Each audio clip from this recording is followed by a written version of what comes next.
L'emploi que les auteurs bibliques font du mot souffle est typique de leur conception de l'humain, mais aussi de leur conception de Dieu.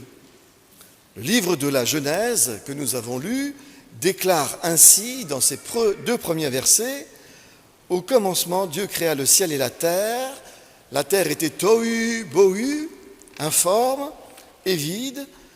Il y avait la ténèbre », parce qu'en hébreu, ténèbres, c'est un féminin, la ténèbre qui était à la surface de l'abîme, et le souffle de Dieu, ou l'esprit de Dieu, tournoyait au-dessus des eaux. Et en Genèse 2, nous avons la description de la création du premier humain. Évidemment, c'est un récit mythique. L'Éternel forma l'homme de la poussière de la terre, il souffla dans ses narines un souffle de vie, et l'homme devint un être vivant. Dieu, dit Jésus, est pneuma, esprit, souffle, et il faut que ceux qui l'adorent, lui rendent un culte, l'adorent en esprit, en pneuma et en vérité. Les mots hébreux roa et grec pneuma signifient souffle, vent, esprit. Or, trois questions se posent. Pourquoi les auteurs bibliques ont-ils recouru à cette conceptualité pour parler de Dieu? Pourquoi ont-ils pensé au souffle, au vent, pour parler de Dieu? Que signifie, deuxième question, l'idée que l'humain a pris vie par l'insufflation du souffle de Dieu en lui? Et troisièmement, qu'implique concrètement l'affirmation de Paul, selon laquelle la vie intérieure pneumatique peut être déterminée soit par le charnel, soit par le spirituel. Commençons par Dieu. Que le vent, le souffle, soit devenu pour les auteurs bibliques le symbole de Dieu, un signifiant pour parler de Dieu, est en soi significatif. Les anciens cultivaient les langages métaphoriques et symboliques, même s'ils n'avaient pas nos connaissances scientifiques sur l'oxygène. Ils savaient bien que l'humain ne vit pas sans respirer cet air qui nous est vital. Ils mesuraient aussi, probablement mieux que nous, la puissance du vent et son indomptabilité lorsqu'il se déchaîne. Le vent souffle où il veut, dit Jésus. Tu en entends le bruit, mais tu ne sais pas d'où il vient ni où il va. Et il en est ainsi de quiconque est né du pneuma, du souffle de Dieu. Recourir au mot vent, souffle, pour désigner Dieu, Dieu qu'on ne peut ni connaître dans sa réalité, ni représenter sous quelque forme, témoigne d'un choix réfléchi. Un choix qui s'accorde avec l'affirmation monothéiste selon laquelle Dieu est une puissance invisible à l'œil nu, mais que l'on peut ressentir particulièrement en soi, comme une bouffée d'oxygène rafraîchissante et vitale. La conceptualisation de Dieu comme souffle, comme esprit, témoigne du souci de rendre intelligible le type d'action, l'effet que l'Éternel produit sur celles et ceux qui en bénéficient. Concernant l'humain, vous savez bien que les tenants du matérialisme philosophique tiennent que l'esprit humain est le produit de l'évolution du cerveau et qu'il ne dépend de rien d'autre que du bon fonctionnement du cerveau. Or, cette position moderne, évidemment, contredit l'imaginaire des prémodernes et donc de la théologie chrétienne classique qui se représentait l'émergence de l'esprit dans l'humain par une action miraculeuse de Dieu. Et que dit la théologie moderne qui a déconstruit la théologie classique, eh bien, elle tient, elle aussi, comme les matérialistes, comme la philosophie matérialiste, que cet imaginaire prémoderne et toutes les théories spiritualistes ou piétistes qui postulent une participation mystérieuse de Dieu concomitante à la formation de l'embryon est un mythe. Cela dit, il faut beaucoup de foi dans le hasard pour imaginer que c'est lui et lui seul qui a conduit l'évolution de l'univers, du vivant, de notre espèce et de notre cerveau. Le nombre de hasards qu'il faut supposer pour justifier l'émergence de l'univers organisé, intelligent, produisant le vivant, l'intelligence, la conscience, l'esthétisme, oui, supposer une multitude de hasards rend finalement cette théorie du hasard et de la nécessité très hasardeuse et encore plus miraculeuse que celle des spiritualistes. À bien y réfléchir, l'hypothèse que le moteur de l'évolution macroscopique, l'évolution de l'univers, mais aussi l'évolution du vivant et de l'humain, à bien y réfléchir, eh bien la meilleure hypothèse reste celle d'une intelligence créatrice. Et c'est ce que défend la théologie moderne.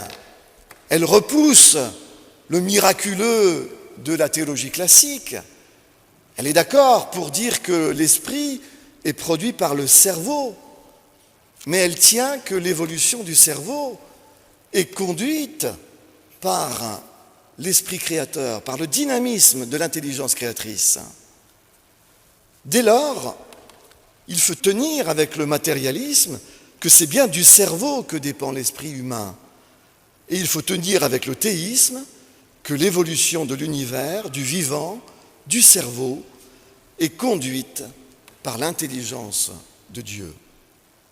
L'intelligence que la Bible appelle Dieu.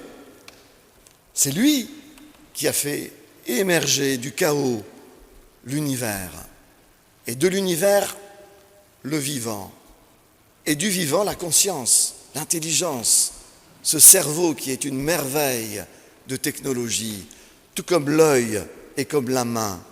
Comment imaginer qu'il faille une multitude de hasards pour arriver à ces chefs-d'œuvre que nous sommes en technologie? Comment imaginer que Van Gogh et Mozart sortent du hasard et de la nécessité? C'est l'Éternel, l'intelligence créatrice, qui est le moteur de l'univers en process et de l'évolution. Et dans cette perspective, la vision de l'humain, informée par les sciences, la philosophie et la métaphysique, produit une conception qui relève aussi de celle du Nouveau Testament. L'humain est effectivement un être à la fois matériel et à la fois spirituel. Il est un être matériel car il est un mammifère, mais il est un être spirituel parce qu'il dispose d'un esprit, un souffle intérieur qui forge sa personne profonde, son moi, qui forge sa personnalité unique qui lui est propre. L'humain a bien deux dimensions. Même les matérialistes d'ailleurs le reconnaissent. La dimension matérielle, c'est sa vie animale, c'est un mammifère, et la dimension spirituelle, ce souffle, cette roua, ce pneuma en lui, qui est le produit de l'évolution du cerveau, évolution conduite par l'intelligence créatrice. Dans l'homme, dit le jeune Éliou, au livre de Job, c'est l'esprit, le souffle du puissant qui donne l'intelligence. Ce n'est pas la vieillesse, dit-il, qui forge le jugement, c'est l'esprit. Et l'esprit, il vient du souffle, de la roua, du puissant. l'Éternel. Le souffle de l'homme est une lampe de l'Éternel, ajoute Proverbe, chapitre 20. Il pénètre jusqu'au fond des entrailles. Vous voyez, l'anthropologie biblique, elle est dualiste. L'humain est matériel, c'est un mammifère, mais c'est aussi un être spirituel, capable de transcendance et capable de comprendre et de recevoir les choses spirituelles du pneuma de Dieu, l'intelligence créatrice.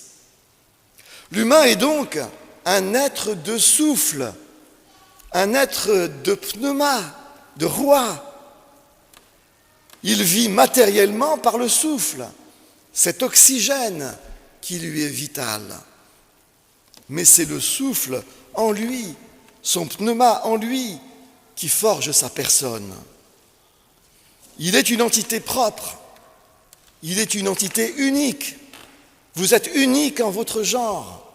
Autant de milliards sommes-nous sur la planète et dans l'histoire, autant nous sommes des entités uniques, créées sur le modèle d'entités de l'intelligence créatrice, forgée à son image, capable de dire « je », comme lui s'appelle « je suis ».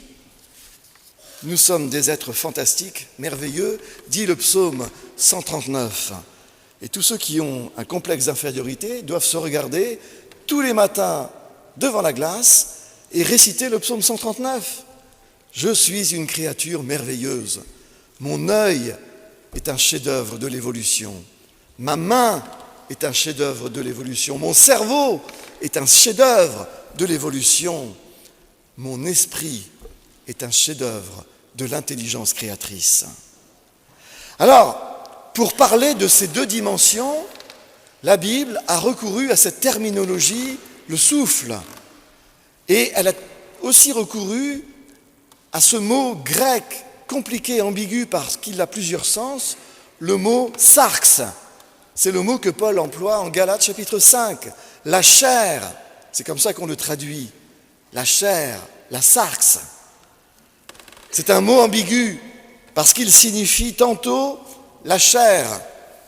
Oh, j'ai pris un peu de sarx aujourd'hui. Vous pouvez dire ça. La chair. Mais sarx désigne aussi le corps tout entier. Mais sarx désigne aussi, d'une manière spirituelle, la vieille nature rebelle en nous. Cette nature qu'il faut noyer, comme le signifie le baptême. Sarx, la chair, signifie aussi chez Paul le pharaon en nous. La vieille nature qui s'oppose à Dieu. Cette vieille nature qui est muée par la volonté de puissance sur les autres. Et c'est le sens que Paul donne à ce mot sarx en Galates 5. La chair, dit-il, la sarx, a des désirs contraires à l'esprit. Elle s'oppose à l'esprit. Entre eux, c'est l'antagonisme, la chair et l'esprit. Que faire, d'après l'apôtre Paul, pour que le pneuma, l'esprit en nous, le souffle, ne tombe pas sous la domination de la chair, de la vieille nature rebelle? La réponse est logique.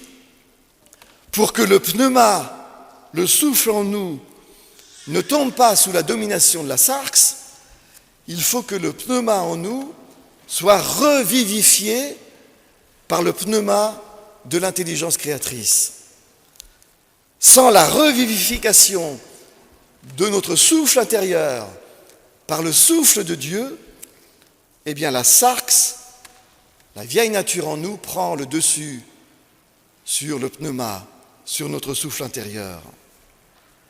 Évidemment, cela ne signifie jamais, chez Paul, que l'humain peut être réduit à sa seule dimension matérielle, à la sarx. L'humain est et reste un être de corps et d'esprit, même lorsque son esprit n'est pas revivifié par l'Esprit de Dieu. Mais l'idée de Paul et l'idée de Jean et des autres auteurs du Nouveau Testament, c'est que l'humain non vivifié, non régénéré dans son esprit, est et reste dominé par la sarx, par la vieille nature pécheresse. À quel symptôme le voit-on ? Parce que tout cela peut toujours être pris d'une manière très théorique. Mais quand la parole nous est prêchée, quand nous découvrons son message ou l'un de ses messages, nous ne devons pas l'écouter d'une manière passive. Nous devons l'écouter d'une manière active. Apprendre, essayer d'apprendre ce qui est dit et le mettre en pratique. Et donc la question maintenant de notre méditation tourne à la pratique. À quels symptômes pouvons-nous voir que notre pneuma intérieur, notre souffle, est dominé par notre sarx, notre vieille nature pécheresse ? Est-ce qu'il y a des symptômes ? Est-ce qu'il y a des signes ? Eh bien, c'est ce que Paul écrit en Galates chapitre 5, que nous lisons d'une manière trop moraliste. Il faut le lire plutôt d'une manière anthropologique. Paul déclare qu'il y a, entre guillemets, 2 listes de signes, de symptômes. Une liste qui montre comment est-ce que l'on est dominé par l'esprit et une liste de symptômes qui montre comment on est dominé par la sarx. Il appelle cela, la première liste, les fruits de l'esprit et la deuxième, les œuvres de la sarx, de la chair. Les fruits de l'esprit, dit-il, sont l'agapé. L'agapé, c'est la charité, c'est la bienveillance. On traduit ce mot par amour, mais c'est indu, parce que amour pour nous, c'est sentimental. L'agapé, c'est volontaire, c'est un commandement. L'amour ne se commande pas. Par contre, l'agapé nous est commandé. C'est pas simplement si vous pouvez, soyez bienveillants. Quand vous y pensez, soyez charitables. Non, le Christ dit, c'est un commandement pour les chrétiens, l'agapé. La joie, ajoute Paul, la paix, la patience, la bonté, la foi, la douceur, la maîtrise de soi. Voilà les symptômes, les signes d'une domination de l'individu par son pneuma. Quand vous voyez quelqu'un qui vit comme ça, ou vous-même, si vous vous voyez vivre comme cela, avec de l'agapé spontanément, de la charité pour les autres, de la bienveillance, si vous cherchez la paix, la patience, la bonté, la bienveillance, je l'ai déjà dit, la douceur, alors il y a là des signes que c'est le pneuma qui vous conduit. Mais voici les œuvres de la chair, la vieille nature pécheresse, la luxure, l'impureté, l'idolâtrie, la magie, les querelles, la jalousie, les animosités, les disputes, les divisions, le sectarisme, l'envie, l'ivrognerie, les orgies. Voilà les symptômes de quelqu'un qui est dominé par la sarx. Et en conclusion, mes frères et sœurs, ne nous y trompons pas. Les œuvres de la sarx, les œuvres de la vieille nature pécheresse, nous touchent toutes et tous. Il n'y a pas une personne sur terre qui peut dire qu'il n'a pas les œuvres de la chair dans sa vie. Nous sommes tous et toutes touchés. Et c'est un combat en permanence contre la pneuma et la sarx en nous. De quel côté balançons-nous ? De quel côté basculons-nous ? Même les plus chrétiens, dit Martin Luther, sont et restent des pécheurs. La question pratique pour nous, chrétiennes et chrétiens, c'est faut-il se laisser aller au gré des jours, d'un côté, celui de la sarx, ou du côté du pneuma, selon nos états d'âme, ou bien est-ce que nous devons être plus résolus pour basculer du côté du pneuma, pour nous laisser revivifier par le souffle de l'Éternel. Ce n'est pas qu'une question de morale, je le répète, ni une question de piété. C'est d'abord une question de sagesse et de philosophie. De sagesse, car le laisser-aller dans les œuvres de la chair entraîne toutes sortes de maux, de pathologies et de galères. Et de philosophie aussi, car comment est-ce que nous voulons vivre notre vie? Comment est-ce que nous conduisons notre vie? Est-ce que nous voulons être revivifiés par le pneuma de Dieu, le souffle de Dieu, ou non?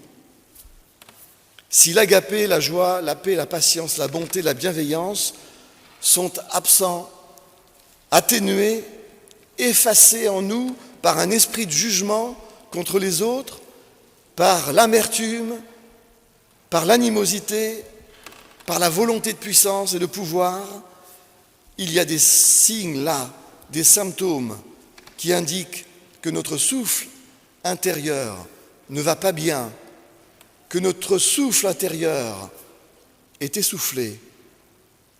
C'est à chacun, bien sûr, de regarder, personne ne peut dire à quelqu'un d'autre ce qu'il en est de sa vie. C'est à chacun, chacune, de regarder en soi, devant Dieu, dans la prière. Le baptême de Samuel que nous avons célébré ce matin nous rappelle que chacun, chacune peut toujours revenir vers Dieu, peut toujours recommencer avec Dieu, noyer ce pharaon, cette vieille nature pécheresse en nous. Et voyez-vous, les images métaphoriques du langage courant, comme être à bout de souffle, reprendre souffle, trouver un second souffle, ne sont pas que des titres de films. Elles traduisent ces images aussi l'expérience spirituelle que l'Évangile nous propose de faire, que le Nouveau Testament nous propose d'intégrer dans notre vie. N'ayons pas une écoute passive de la Bible, ayons une écoute active. Engageons-nous avec et pour le pneuma de Dieu. Amen.